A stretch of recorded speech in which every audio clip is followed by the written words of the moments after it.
Hello my dear student, this is Sana है। So हम पढ़ रहे थे पीरियोडिक क्लासिफिकेशन ऑफ एलिमेंट्स के बारे में। ठीक है। सो उसके अंदर हमने क्या क्या पढ़ा था? कैरेक्टरिस्टिक्स पढ़ रहे थे हम। एटॉमिक साइज वो कैसे वेरी कर रहा है अलोंग द पीरियड और अलोंग द ग्रुप। ठीक है, उसका रीज़न क्या था।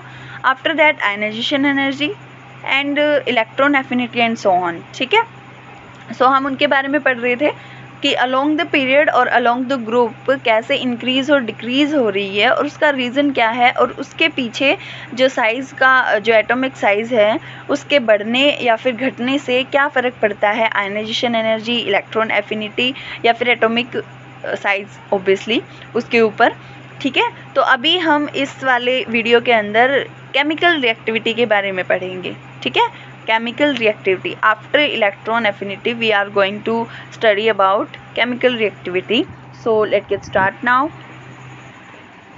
Here it is as usual, हम कोई भी टॉपिक पढ़ने से पहले ये जानते हैं कि केमिकल रिएक्टिविटी होती क्या है।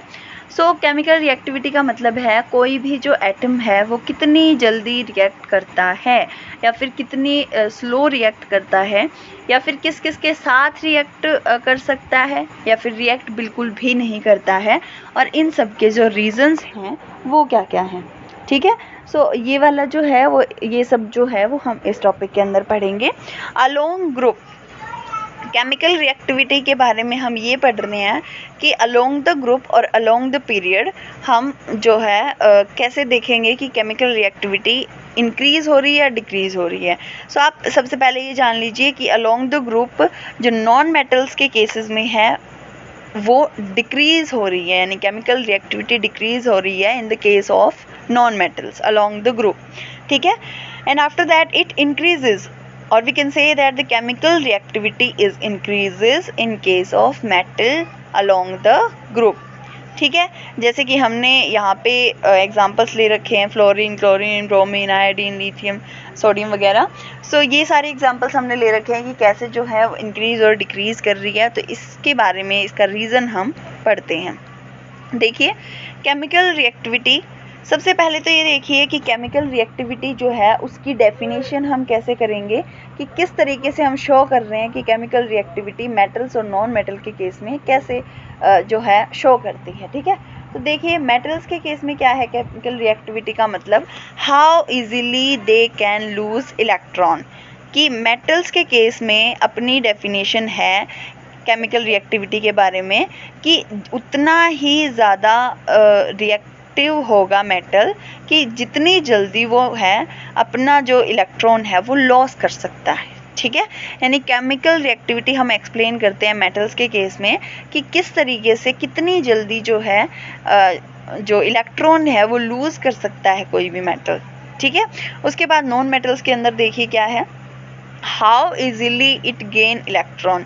और नॉन मेटल के अंदर केमिकल रिएक्टिविटी की डेफिनेशन क्या होगी और कैसे हम उसे शो करेंगे कि नॉन मेटल के केस में कितनी जल्दी जो नॉन मेटल हैं वो इलेक्ट्रॉन को गेन कर सकते हैं।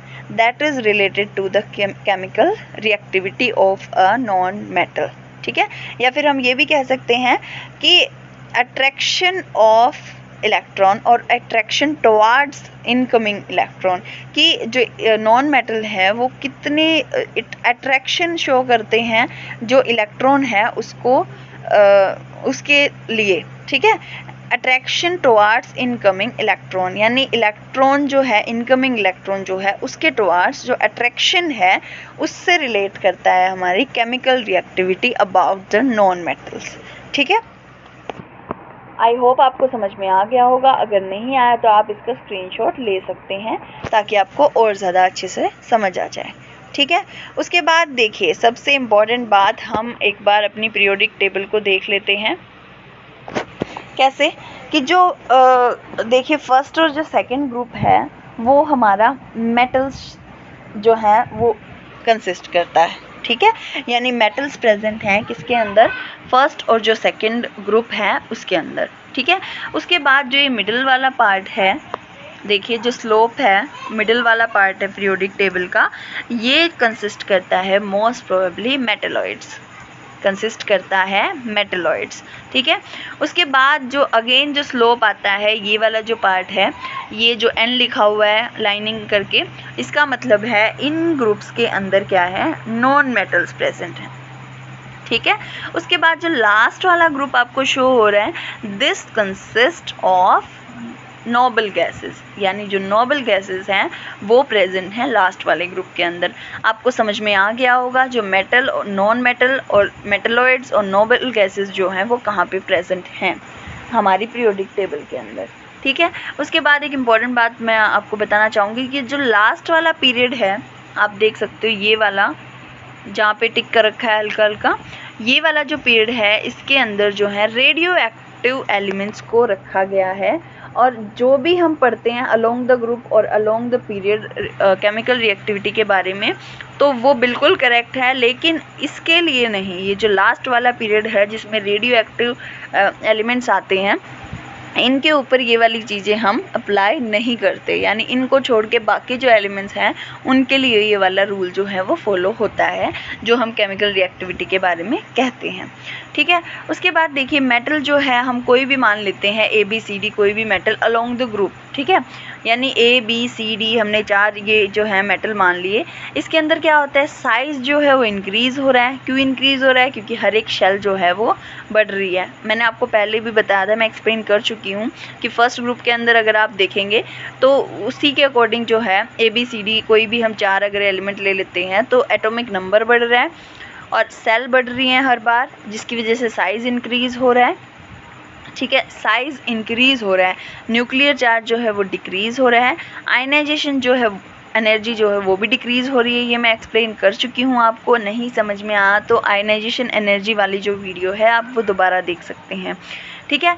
तो क्या है, जो केमिकल रिएक्टिविटी है वो इंक्रीज़ हो रही है, यानी आयनाइजेशन एनर्जी डिक्रीज़ हो रही है, न्यूक्लियर चार्ज डिक्रीज़ हो रहा है, साइज़ इंक्रीज़ हो रहा है और जो रिएक्टिविटी है इनकी वो इंक्रीज़ हो रही है, ठीक है। आप समझ जाइए किस वजह से इंक्रीज़ हो रही है, इंक्रीज़ किस वजह से हो रही है। आयनाइजेशन एनर्जी क्या थी आपको लर्न होगा, या फिर नहीं है तो मैं बता देती हूँ कि वो कितनी जल्दी जो है इलेक्ट्रॉन को लूज। आयनाइजेशन एनर्जी के अंदर हमने पढ़ा था कि किस तरीके से जो है कोई भी जो एटम है वो निकल रहा है, सॉरी जो इलेक्ट्रॉन है वो किसी भी एटम के अंदर से निकल रहा है, या फिर कोई भी जो एटम है वो इलेक्ट्रॉन को लूज़ कर रहा है, तो जो एनर्जी जो है हम लग रही है उसे हम आयनाइजेशन एनर्जी कह रहे हैं। जो एनर्जी इन्वॉल्व हो रही है उसके अंदर, उस प्रोसेस के अंदर, उसको हम आयनाइजेशन एनर्जी कह रहे हैं। तो वो डिक्रीज़ हो रही है, ठीक है। तो उसके अकॉर्डिंग हम कहेंगे कि जो केमिकल रिएक्टिविटी है वो इंक्रीज़ हो रही है along the group according to the chemical reactivity in metals, ठीक है। उसके बाद अब हम एक बार नॉन मेटल्स की बात कर लेते हैं। Here it is, non metals के अंदर क्या होता है, XYZ कोई भी नॉन मेटल हमने लगा लिया। अलोंग द ग्रुप की बात कर रही हूँ मैं, अलोंग द पीरियड की बात नहीं कर रही हूँ, कि कोई भी जो नॉन मेटल है XYZ कुछ भी हमने ले लिया, इसके अंदर क्या होता है, साइज़ जो है वो इंक्रीज़ हो रहा है।